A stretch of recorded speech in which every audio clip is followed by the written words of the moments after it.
कर लेंगे, यानी कि दोबारा भी ऐसा करने को हो सकता है कि उनको फिर भी इस इंसिडेंट से या इस फेज़ से या मेंटल एग्नी से गुज़रना पड़े, या फिर ऐसा होगा कि वो दोबारा ऐसी मिस्टेक करने का सोचेंगे भी नहीं। तो गाइस देखते हैं कि वो किस फ्यूचर में जो है वो किस तस्वीर का जो रुख है उसको अडॉप्ट करते हैं। अगर उन्होंने वाकई इंसिडेंट जो है वो जानबूझकर किया है तो फिर तो वो इस चीज़ को हज़म।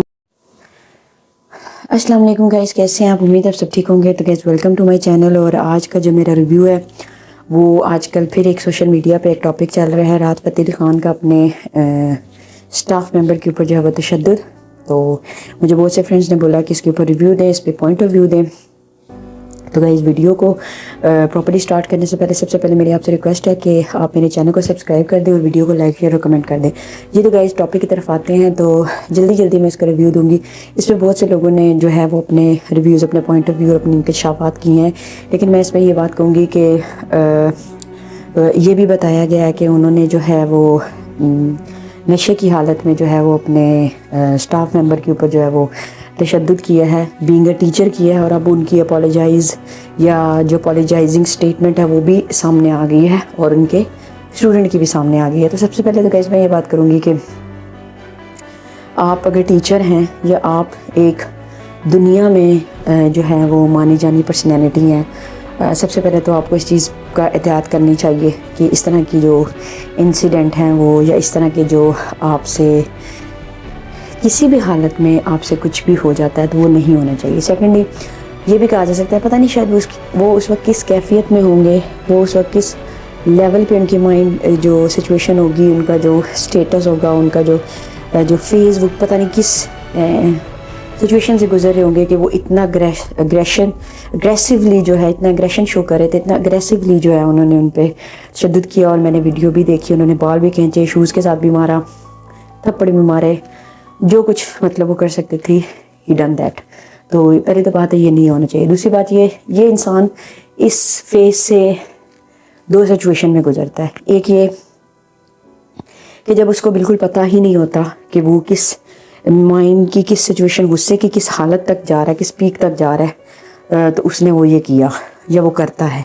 दूसरी सिचुएशन ये होती है कि जब वो कर रहा होता है तो उसको पता होता है कि मैं ये चीज़ कर रहा हूँ, लेकिन वो हमेशा यही कह देता है या ये सोच लेता है मेंटालिटी में कि जी देखा जाएगा, जो कुछ होगा देखा जाएगा, अभी इस सिचुएशन को तो एक दफ़ा हैंडल करना। तो गाइस मैं इस चीज़ में नहीं पढ़ना चाहती कि उनके पीछे बैकग्राउंड में क्या था। अब जैसे कि उनकी अपोलोजाइजिंग स्टेटमेंट भी सामने आ गई है और उनके स्टूडेंट ने भी अपोलोजाइजिंग स्टेटमेंट को जो है वो एक्सेप्ट कर लिया है। तो हमें चाहिए कि हम इस चीज़ को जो है सोशल मीडिया पे इतना ज़्यादा ना करें। दूसरी बात यह है कि हमें being a personality, being a teacher, अगर आप अपने आप को एज अ टीचर रिप्रेजेंट कर रहे हैं, अपने आप को एक दुनिया की रिनाउंड पर्सनैलिटी रिप्रेजेंट कर रहे हैं, तो मेरे ख्याल में इस तरह के इंसिडेंट नहीं होने चाहिए। और इसके साथ अभी रिसेंटली एक और भी सिंगर है, मैं उनका नाम नहीं मेंशन करूँगी, उनका भी जो है ये रिसेंटली 3 to 2 days अगो उनका भी एक जो है वीडियो वायरल हुई है। तो ये आती जा रही हैं सामने चीज़ें और ये नहीं होनी चाहिए।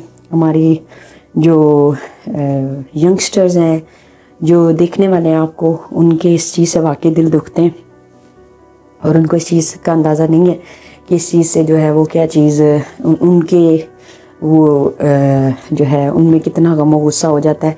तो बाय द टाइम जितना मैंने सोशल मीडिया को देखा है, जितना मैंने अभी इसके बारे में इन्वेस्टिगेट किया है, तो अभी तक तो जो पब्लिक है वो इस चीज़ को लेके बहुत ही ज़्यादा अग्रेसिव है और राहत फ़तेह अली ख़ान को बिल्कुल भी जो है उनकी अपोलोजाइजिंग स्टेटमेंट को एक्सेप्ट करने के लिए तैयार नहीं है।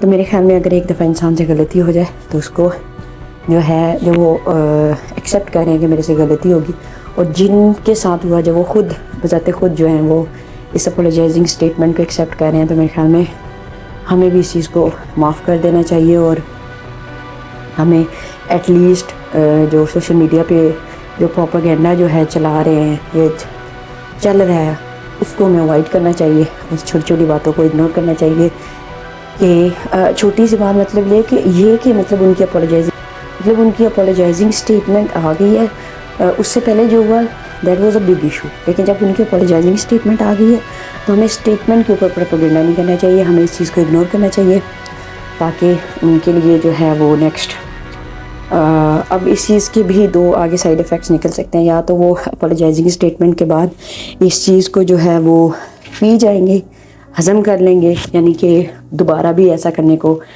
हो सकता है कि उनको फिर भी इस इंसिडेंट से या इस फेज़ से या मेंटल एग्नी से गुज़रना पड़े।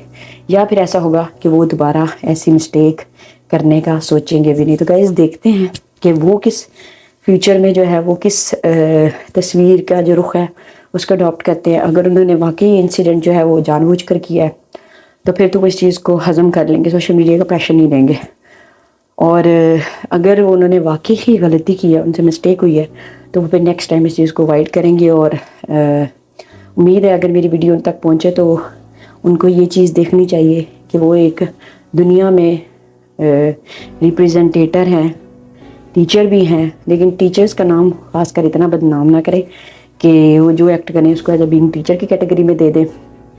जब वो अच्छा एक्ट करें तो वो एज अ सिंगर के तौर पे दे दें। तो ये ऐसी चीज़ नहीं होनी चाहिए, इन चीज़ों को अवॉइड करना चाहिए। तो ये था गाइस मेरा आज का रिव्यू, होपफुली आपको अच्छा लगा होगा। और मेरी आपसे रिक्वेस्ट है वंस अगेन कि जो मेरे चैनल पे न्यू है मेरे चैनल को सब्सक्राइब ज़रूर कर दें और मेरी वीडियो को लाइक शेयर कमेंट कर दें ताकि ऐसी नई वीडियोज़ आप तक पहुँचती रहे, मज़े मज़े की रिव्यूज़ ब्लॉग्स वगैरह आप तक आसानी तक पहुँचे। तो गाइस नेक्स्ट वीडियो तक के लिए अल्लाह हाफ़िज़।